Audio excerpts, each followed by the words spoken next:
It's actually very possible to become financially independent. It's just nowadays we're not really being taught how to become financially independent. And I'm going to discuss with you at least I have a lot of experience dealing with a lot of people and helping people change their financial lives around. So in my experience, I found that there's really 6 major challenges to people becoming financially independent. One of these challenges is debt. Wouldn't you agree if you have a lot of debt on your back, it's going to be very hard for you to get out of that debt and become financially independent. The next thing is taxes. You know, taxes is probably the largest expense that you're ever going to pay in your entire life. So if you didn't understand how to shelter some of your taxes, you're going to have a tough time becoming financially independent. Then there's inflation. Now, inflation hits all of us the exact same way. However, you have to be in an investment that's beating inflation. You can't have all of your money down at the bank making 0.01%, and if there's inflation of 3%, you're actually going behind instead of getting ahead. Inflation works sort of like you've seen an escalator going down, and you've probably seen a kid running up that down escalator. Well, if that kid is running a little bit faster up, then that escalator is going down, then he's making progress, and he might actually make his way to the top. So can you see if you're not even beating inflation, that you're going to have a tough time getting financially independent? The next thing is deceptive financial products. If someone's deceiving you with the financial product of the day, then it's going to be very tough to become financially independent.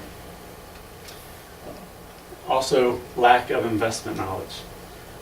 Actually, the stock market has done quite well over long periods of time, but a lot of people haven't benefited from the good trends in the stock market because a lack of investment knowledge, a lot of people are lucky to get 3% or 4%. And as important as 1 through 5 are, 6 is so important that it trumps all 5 of these. And this is what I'm going to spend most of my time on, is not understanding the time value of money. So when talking about the time value of money, I'm going to give you a little bit of background on different things because I can't assume that you know everything that I'm talking about right away. But before we get into the time value of money, I'm going to discuss time value of money as it relates to investing. So as it relates to investing, there's 3 things that can take your money if you don't plan for them. And actually it's 4 things, so I'm going to ask you if you're following along to write a 4th thing in. Do you have a paper? Oh, I thought you just had to. Okay, the first one is taxation, and these are all Asian. I already talked about taxes is the largest expense you're going to pay. If you can't shelter your taxes, shelter your investment from taxes, you're going to have a tough time. Also, inflation. I already mentioned that inflation affects everyone the same way, but I'm going to kind of show you how inflation can affect your investments. And then there's market fluctuation. I might not have time to get into the market fluctuation because I'm really going to try and beat to death the time value of money. The 4th thing, I don't have it up here on the screen, but the 4th thing is procrastination. You're going to see how procrastination really can take some money from you. Okay, before I get into the time value of money, I want to digress just a little bit and talk about football, of all things. So, not everybody follows football, right? Not everybody plays football. Not everybody even likes football. A lot of people don't even know that there's 11 players on the offense and 11 players on defense at all times. But you know what, it's funny whenever I ask a group of people who they think the most important player on that football team is, most people will say, what's quarterback? I heard someone say it. Yeah, every time I ask people, I've even asked people that don't follow football, and they say, I think quarterback, I'm not sure. I guess that's all they've heard. So I'm assuming that that's the right answer. But the sad thing is, not everybody plays football, but everyone knows the most important player on the football team. But one thing that I do know is that we all play the money game. And a lot of people don't even know the players that are in the money game. There's really only 3 players in the money game. And the 3 players are money, interest rate, and time. And a lot of times when I ask people what they think would be the quarterback of the money game. And a lot of people might say, well, duh, it's the money game. Money's definitely got to be the most important. And then, of course, it's interest, because I know that the more interest I make, the better, the more money I make. And then time, if I had to pick a third one, it would probably be time. But if you put them in that order, you've actually put them in the wrong order, the backwards order. Actually, time is the most important factor in the money game. Interest rate is still second, and money is the least important player in the money game. Isn't that strange? So what I'm hoping to do is prove to you that how important time is in that money game. So the concept that I want to use to explain the time value of money is the rule of 72. Has anyone here ever heard of the rule of 72?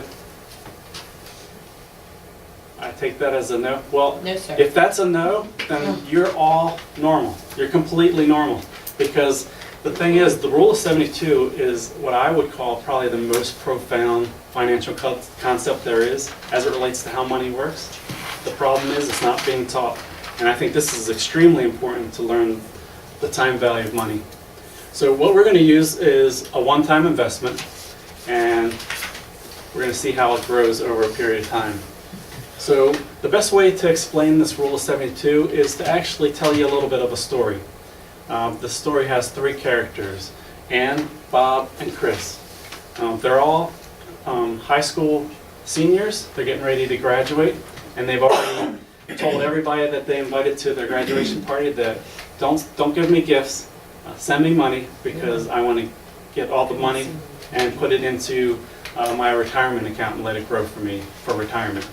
So Ann, Bob, and Chris, they're all 18 years old. They want to retire at age 66. So they have 48 years for their money to grow. Now, I don't know about you, but most people growing up, I know it's the case with me, whenever I had any extra money, my mom always said, save your money at the bank. So that's basically how Ann was raised too. She saved all her money, her $4,000 that she got from her retirement, and she saved that at the bank. And let's just say that Ann was able to get 3% at the bank. And I know you're probably thinking, 3%, you'd be lucky to get 0.001 or something like that, right? But historically speaking, like over 30 years or long periods of time, it's not too unheard of to average around 3% in a bank account. Bob, he went to the bank as well, but he decided to put his money into a long-term CD at the bank. And he believes that over 48 years, he can average 6%. I know nowadays you'd be lucky to get 1 or 2%, a long-term CD at the bank.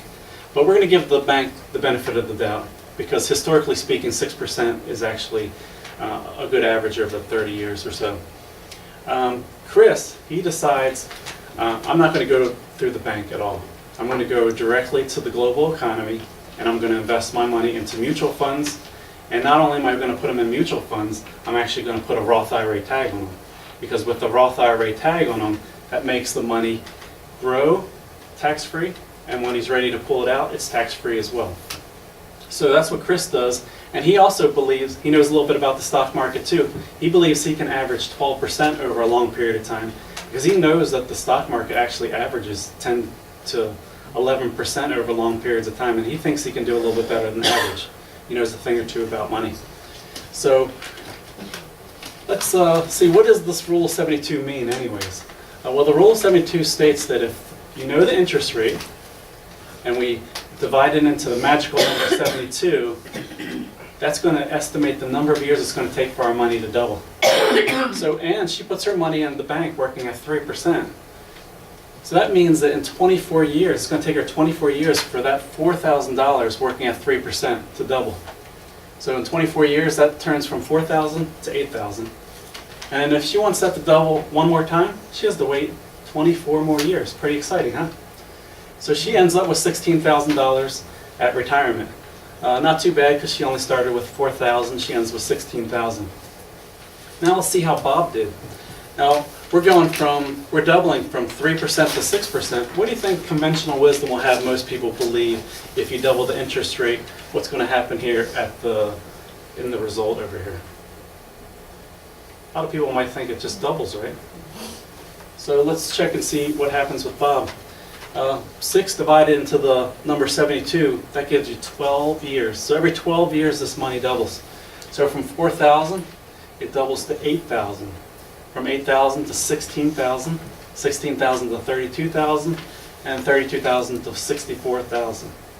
So by doubling the interest rate, it didn't just double the result, it actually quadrupled the result.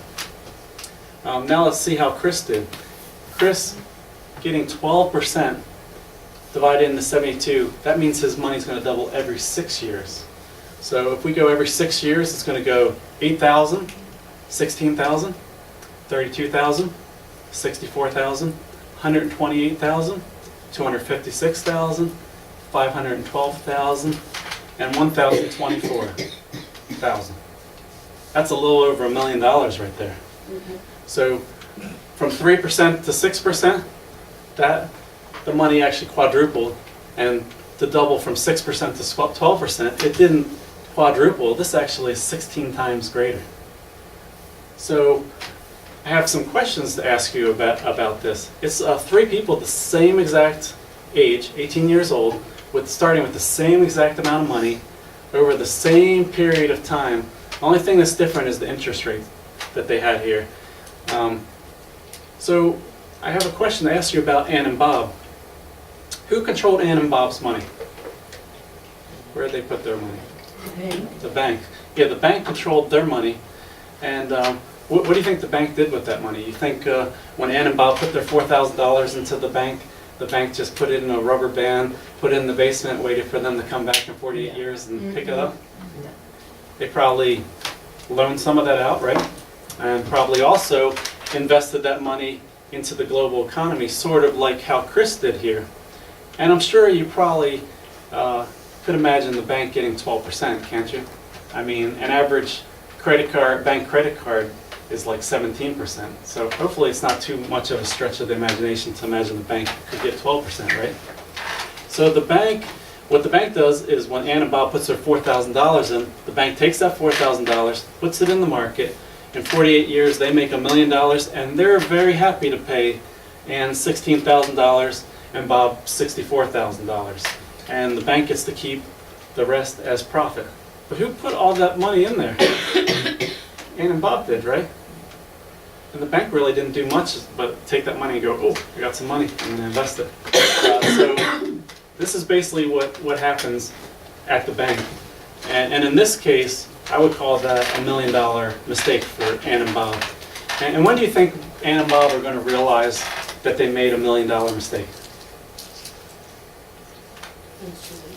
Yeah, probably when it's too late. But the sad thing is, Ann and Bob probably will go through life and never even realize that they made $1 million mistake because they never learned the time value of money.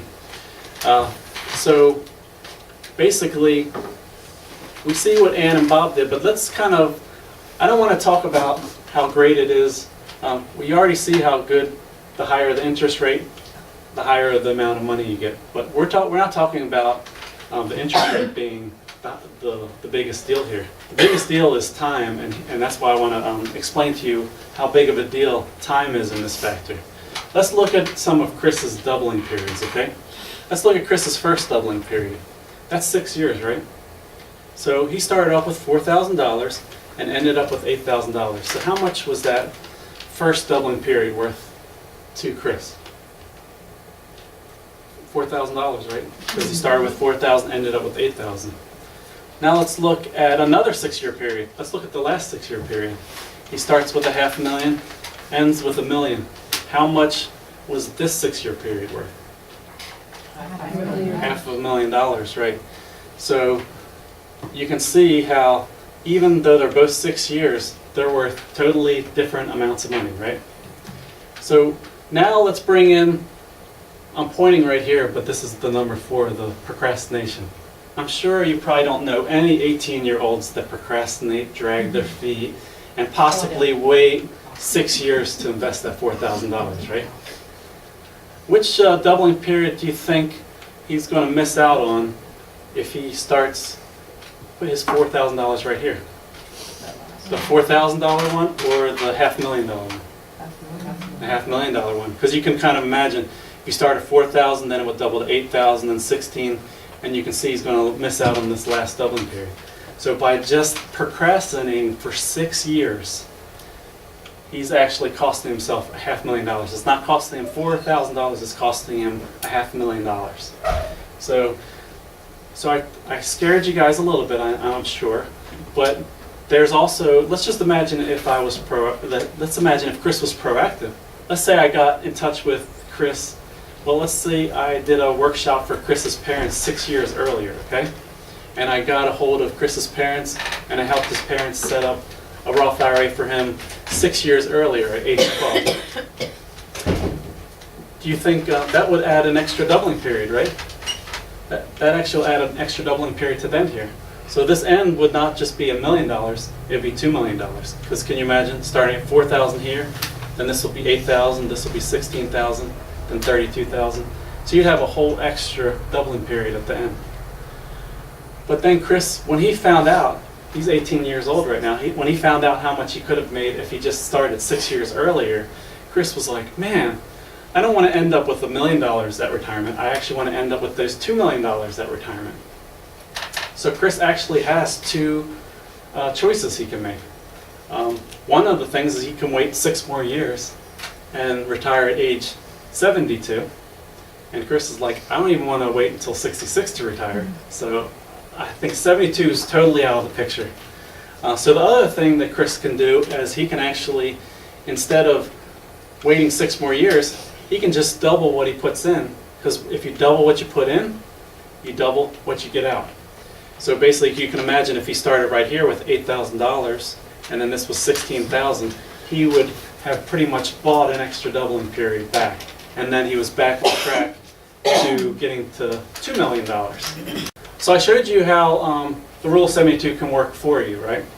But don't you think that if the Rule of 72 can work for you, it can also work against you? One way that it's working against people all the time is with credit cards. Just imagine you made a $4,000 purchase and you have a credit card that's 24%. So with 24%, 24% goes into 72 3 times. That just means that every 3 years, the amount of that purchase is going to double. So you bought something for $4,000, and in 3 years it turns to $8,000, and 3 more years it turns to $16,000. So your original purchase has compounded as well. But now I just wanted to look at what affects all of us equally is inflation, because I want to show you how inflation, you have to take into account inflation. You don't want to just plan for $1 million at retirement, because you have to take inflation into account. So let's take inflation into account here. Inflation works totally opposite to the way, opposite for you. So basically, let's just say we have 3% inflation. We already did 3 into 72 equals 24 years, right? So the way this works totally opposite to you is that in 24 years, if we start with $4,000, you still have $4,000 in 24 years. The only problem is it's worth half its value. So the buying power is $2,000, even though it's still $4,000. And then if you wait another 24 years, the buying power gets cut in half again. So basically, you can look at it this way. With 3% inflation, if you start with $4,000 over 48 years, you're still going to have $4,000, but the buying power is going to be cut into 1/4. Or you can look at it as you lose 2 different doubling periods. So with this knowledge of the inflation, let's kind of see how Ann, Bob, and Chris really did if we take into account inflation. So Ann, we see Ann, she ended up with $16,000. If we take inflation into account and take away 2 of her doubling periods, she only had 2 doubling periods, 1, 2, she's pretty much back where she started. But do you think she's really back at where she started? Because we also have to take into account taxation. When you take the $16,000 out of the bank, what they're going to do is they're going to charge you taxes on the whole $16,000. Even though the $16,000 is only spending like $4,000. So in this case, did Ann really break even, or did she fall behind? Fell behind. She fell behind, right? Same thing with Bob. he ended up with $64,000. But if we take away 2 doubling periods to take into account inflation, his $64,000 in 48 years is going to spend like $16,000. And of course he's going to have to pay taxes on this whole $64,000. So maybe Bob's a little bit ahead, but not much, right? Now let's look at Chris. The one thing that Chris has got on all of these guys is that he put his money into a Roth IRA, so he doesn't have to worry about taxes. But inflation is going to affect him the same exact way. So even though he has $1 million at retirement, it's going to spend like $250,000. So I don't want to depress you that $1 million is only 1/4 of its value. I want you to think of this as a cool retirement plan. Just think of an 18-year-old. If they can find $4,000 to put into a Roth IRA at age 18, you can imagine they can probably put that same $4,000 in at 19, then at 20, then at 21.